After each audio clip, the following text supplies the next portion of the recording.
Thomas Boleyn was born at the family home of Hever Castle, in Kent, it is believed, around 1477. Thomas Boleyn's father was Sir William Boleyn, and his mother was Lady Margaret Butler. Together they had 10 children, of which Thomas was the firstborn son. Lady Margaret and Thomas themselves had 5 children, of which 2 died in infancy. Mary was the eldest daughter, Anne, and their son George. Thomas Boleyn would have been educated as befitted his station. Taught to read and write, and including mathematical skills. Languages would have been very important. He would also have been taught horsemanship, and how to hunt.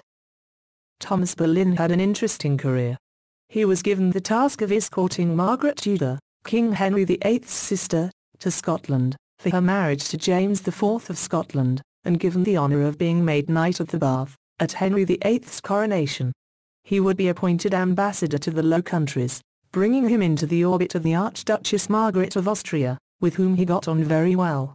After that, he became the High Sheriff of Kent. Between 1512 and 1529, he served his country as a diplomat and envoy of very high standing, attending the Netherlands, France, visiting the Holy Roman Emperor Charles V.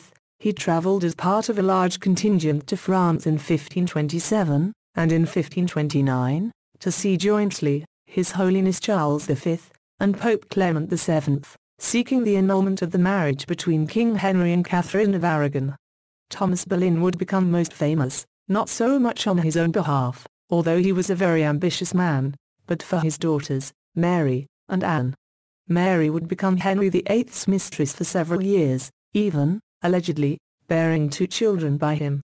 Later, Anne would also catch Henry's eye, but unlike her sister, she insisted Henry wed her before she would be intimate with him. His son George Boleyn became complicit in Anne's charges of treason, and was executed 2 days before Anne was beheaded.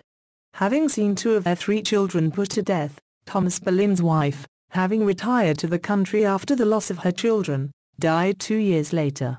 With his family and career left in tatters at his feet, Thomas Boleyn himself died on March 12 of 1539, at his home, Hever Castle, in Kent, England. His body was laid to rest in nearby St. Peter's Church.